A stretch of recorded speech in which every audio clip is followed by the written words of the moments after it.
엄마 누구야? 누구야? 엄마야. 안녕하세요. 잭슨이 엄마입니다. 안녕하세요. 지우맘입니다. 너무 오랜만에 죄송해요. 제가 좀 사적으로 바빠서 정말 오랜만에 영상을 올리네요. 너무너무 날씨가 좋아서 써머리해서 제가 잭슨이한테 퍼펙트한 육아를 위해서 시간을 좀 많이 투자를 했습니다. 네. 오늘은 영상으로 제가 지난번에 초등학교 유학은 캐나다보다 뉴질랜드 이걸 올려드렸는데 그 반대 의견들도 좀 많으실 것 같아요. 그래서 뉴질랜드 조기약 고심하실 때 이 단점을 고려해 주세요 입니다. 근데 뭐 어딜 가나 다 단점이 있죠. 근데 이걸 알고 미리 대처를 하시느냐 아니면은 장점만 있다라고 생각을 하시고 가시느냐 이거는 너무 확연한 차이가 있기 때문에 뭐 단점이 부끄러운 건가요? 근데 이거는 그냥 어떤 불편한 점이 될 수도 있고 다른 점이 될 수도 있고 근데 객관적으로 봤을 때 뉴질랜드가 이런 점은 조기 유학을 준비하시는 부모님들에게 단점이 될 수도 있겠다라는 걸 좀 알려드리고 싶었어요. 도시 옵션이 너무 리미티드한 거죠. 근데 뭐 저는 시골 좋아요 이러면은 되게 옵션이 많아요. 근데 시골도 다 좋죠. 근데 제가 여기서 이제 캐나다는 그래도 100만 가까이 되는 인구의 도시가 물론 큰 나라니까 뭐 밴쿠버, 토론토를 제외하고도 꽤 여러 군데가 있잖아요. 제가 있는 캘거리, 뭐 에드몬튼, 뭐 어쨌든 몬트리올, 뭐 여러 군데가 그래도 한 80만에서 100만 정도 사이 그래도 중소도시라고 불리는 이 선택지가 좀 있어요. 근데 뉴질랜드 같은 경우에는 그 도시의 사이즈의 갭이 너무 크다 보니 오클랜드가 지금 뭐 130만, 40만? 뭐 어쨌든 좀 괜찮죠. 저 오클랜드가 굉장히 적당한 사이즈라고 생각을 하거든요. 근데 그 외에 웰링턴하고 뭐 크라이처치, 타우랑가, 뭐 해밀턴 이런 데도 거의 50만이 안 되기 때문에 이 도시 사이즈의 갭이 커서 중소도시가 없는 개념이에요. 근데 뭐 그럼 뭐 어때? 사실 크게 상관은 없어요. 학교도 뭐 국립학교는 뉴질랜드 커리큘럼을 따르고 있고 이렇지만 도시의 사이즈가 너무 작으면 이런 목적으로 아래의 목적으로 조기학을 생각하시는 어머님들한테 굉장히 선택의 제한이 있다는 거죠. 예를 들어서 뭐 학교 선택의 다양성, 뭐두 번째는 뭐 사실 뉴질랜드가 자연도 좋고 그렇지만 그래도 엑스트라 커리큘러 같은 거를 시키려고 방학 프로그램, 방과후 프로그램 뭐 이런 거를 좀 다양하게 시키려고 하시는 부모님들도 계실 거예요. 이제 이런 거에 대한 약간 그 제한? 네, 이 있다는 거를 좀 말씀드리고 싶고요. 그러면 오클랜드로 가면 되지 않겠느냐. 근데 또 오클랜드가 그냥 살기에는 저는 적당한 사이즈의 멀티컬처한 게 너무 좋은데, 그냥 임시로 한 2년에서 3년 정도 조기학 또는 1년 이렇게 생각하시는 분들한테는 근데 렌트비도 너무 비싸고, 그리고 그 이민자들이 에이시안 비율이 굉장히 압도적으로 다른 도시에 비해서 높기 때문에 이런 거에 대해서 단점으로 생각하시는 이제 부모님들도 되게 많으시죠. 그러다 보니까 이제 도시의 선택이나 이런 것들이 조금 리미트 되어 있지 않나라는 생각이 들어요. 같은 공립학교라고 해도 뉴질랜드는 이 슬라이틀리하게 어쩌면 아니면 좀 더 많은 갭으로 교육 이 커리큘럼이 좀 다를 수 있어요. 물론 뉴질랜드 공립교육부에서 그 지시하는 대로의 커리큘럼과 이런 난이도를 가지고 있지만 어떤 학교는 뭐 공립인데도 인터내셔널 커리큘럼인 아이비를 가지고 와서 하는 학교도 소수지만 있고 그리고 이제 그게 또 제대로 이루어지는지에 대한 어떤 피드백과 아웃컴도 알아볼 필요가 있고 또 어떤 학교는 신단지에 있는 학교들은 뉴질랜드 그 교육부에서 학교들의 커리큘럼을 준 약간 통합성, 창의력 있는 이런 교육 방식을 원하기 때문에 이게 또 나의 아이에게 맞는지도 궁금하고 그리고 어떤 학교는 이소를 이런 식으로 하고 어떤 학교는 이소리 없고죠. 뭐 이런 거에 대한 그 학교마다의 다양성이 캐나다보다 더 많은 것 같아요. 근데 이걸 제가 앞서서는 장점으로 말씀드린 것도 있지만 어떻게 보면 이 정보를 다 일일이 다 알고서 학교를 선택하기도 사실 힘들 뿐더러 심지어 오래 살았던 저도 이 일을 오래 했지만 뭐 그렇게 또 객관적으로 다 안다고 말씀드릴 수는 없거든요. 그래서 이런 부분들을 어디까지 알고 해야 되는지 어떤 학교가 내 또 아이하고 맞는지 이렇게 알면 알수록 생각이 좀 복잡해지는 이런 구조에 있죠.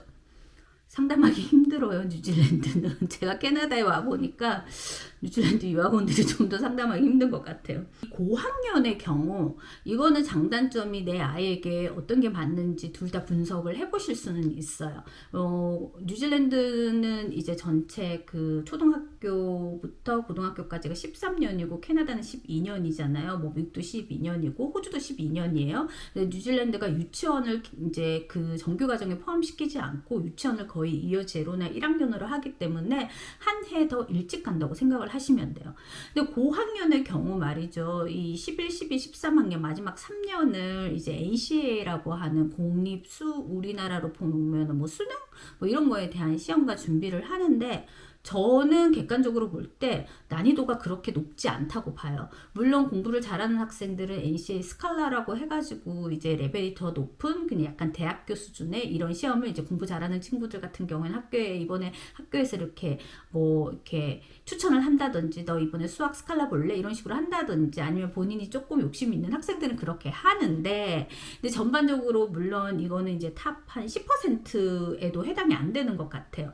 근데 이제 평준화된 이 수준 자체가 되게 공부에 애살이 있고 욕심이 있고 조금 더 잘하고 싶고 이제 이런 아이들한테는 공립학교에서 제공되는 이 커리큘럼의 기회가 조금 제한적인 거죠. 물론 오클랜드 공립학교는 아이비 있는 학교도 있고 그리고 캠브리지를 이런 이유 때문에 캠브리지를 계속 같이 이렇게 운영을 같이 해서 조금 아카데미 성취율이 높은 애들은 캠브리지 같은 거를 하는 경우도 있지만 그리고 이 NCA 자체 하나만 가지고는 좀 변별력을 나타내기가 힘들어요. 네. 이제 그러다 보니까 거기서 일어나는 경쟁력이 조금 걔들끼리 이제 막 공부를 좀 해야지 이런 경쟁력이 너무 없다라는 느낌을 받으실 수 있고 그러다 보면 또 대학교 1학년 때 헬스 사이언스 같이 내가 2학년 때 의대나 치대나 아니면 헬스 프로페셔널 학과를 가려고 하면 대학교 1학년 때 학부제이기 때문에 막 경쟁이 이루어져야 되거든요. 근데 이게 고등학교 때 훈련이 전혀 조금 안 돼 있으니까 어떤 학업적인 난이도보다는 이 경쟁에서 오는 이 불안함과 이거를 심리적인 거를 극복을 못한 학생들도 조금 있는 것 같아요. 보통 이렇게 경쟁을 해야 되는 학과들은 경쟁이라고 그렇게는 못지만 어쨌든 내가 탑 뭐 몇 퍼센트에 들어야지만 내가 원하는 학과를 갈 수 있죠. 대학교 1학년 때 이게 벳, 수의학과 있고 그리고 로 같은 경우는 1학년 때 학부제를 해서 성적 순으로 자르고 그다음에 헬스 프로페셔널 학과들도 그렇고 이제 그렇기 때문에 이런 게 조금 고등학교 때 좀 덜 단련이 되어 있지 않나? 라는 생각이 들어요. 근데 또 이게 의외로 장점은 중학교나 고등학교 때 그냥 조기학을 온 학생들이 있잖아요. 이런 학생들 같은 경우에는 정말 크게 부담 없이 학업 공부를 따라갈 수 있는 난이도예요. 뭐 영어로 하니까 힘들겠지. 물론 힘들죠. 근데 이제 그게 어마하게 막 되게 공부를 많이 해야 된다거나 이런 분량은 아니거든요. 그리고 이제 조금만 해도 내가 한 만큼 성취감이 나오기 때문에 이제 그런 친구들한테는 빨리 캐치업 할 수 있고 그리고 내가 여기서 영어는 좀 늦게 시작하고 쟤네들보다 좀 못하지만 나는 학업적으로 요 정도 하니까 이 정도 나올 수 있네? 이런 이 결과를 빨리빨리 볼 수 있는 이런 거는 되게 좋아요. 그래서 뭐 한국처럼 뭐 10시간씩 막 공부했는데 결과가 이게 안 나왔대 이런 건 절대 있을 수 없는 네. 그래서 이제 막 아예 상위권 레벨을 보지 않고 어느 정도 이제 공부를 한 만큼 성과를 보고 싶고 그렇게 해서 진로를 찾고 싶고 이런 친구들한테는 좋은 초이스는 맞기는 해요. 저는 우리 지우도 이제 캐나다에 와 보니까 이제 그런 게 있어요. 뉴질랜드 분들이 호주로 이주를 되게 많이 가잖아요. 근데 이제 하는 소리가 애들이 뉴질랜드에서 왔다고 하면 뭐 키위 발음 뭐 어쩌고 하면서 굉장히 무시하는 발음을 많이 하거든요. 왜 그런지 모르겠어. 지난 뭐가 잘났다고? Anyway 어쨌든 그런 얘기를 선배 언니들이 좀 했거든요. 오려면 애들 어릴 때 이주해라. 나중에 오면 애들 멘탈 뭉개진다. 근데 뭐 아직은 지금은 뭐 또 시대가 바뀌었을 수도 있죠.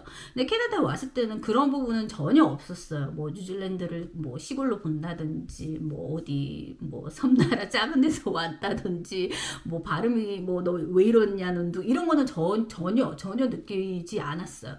그래서 그런 느낌들을 웰커밍하고 이런 느낌들은 되게 좋은데 뭐 뉴질랜드에서 왔다고 하니까 약간 우리를 그 피지나 이런 휴양지에서 온 사람들로 보는 것 같아요. 그래서 뉴질랜드는 왜 너무 아름답지 이제 이렇게는 얘기를 하는데 뭐 휴가 때 뭐 매일 비치 가서 놀고 비치 옆에서 뭐 책 읽고 막 이렇게 릴렉스하고 그런 나라 아니야? 자, 이게 또 좀 포커스긴 해요. 그러다 보니까 이제 조기학 어머님들이 한 1, 2년 정도 지내시면 애들이 이제 학교도 적응되고 영어도 어느 정도 된단 말이에요. 근데 엄마가 이제 잔소리 하겠죠. 너 이렇게 공부 안 해서 뭐 한국 돌아가서 어쩌고 저쩌고. 이게 아마 조기학 해보신 어머님들이 진짜 이 말씀을 너무 동의를 할 거예요. 이 얘기를. 한국 들어가가지고 너는 꼴찌다. 이제 가서 뭐 이런 잔소리 계속 해요. 그럼 애가 거기서 그렇게 반박을 하죠. 왜 엄마만 공부하라고 해? 내 키위 친구들은 아무도 그렇게 안 하는데? 내가 공부 제일 많이 해. 이제 이런 레이백 되어 있는 약간 그 뉴질랜드의 어떤 아이들의 좀 학업 태도? 이런 거에 대해서 우리 아이는 계속 있을 아이가 아니기 때문에 뭔가 한국의 경쟁력도 조금 심어줘야 되는데 어떻게 밸런스를 맞추느냐는 거죠. 엄마만 나쁜 사람이 되는 거죠. 여기서 오는 또 딜레마들도 사실은 있긴 해요. 그렇지 않기 위해서 뉴질랜드로 왔는데 이래도 되는 걸까? 그리고 제가 생활적인 면 몇 개 찍어봤어요.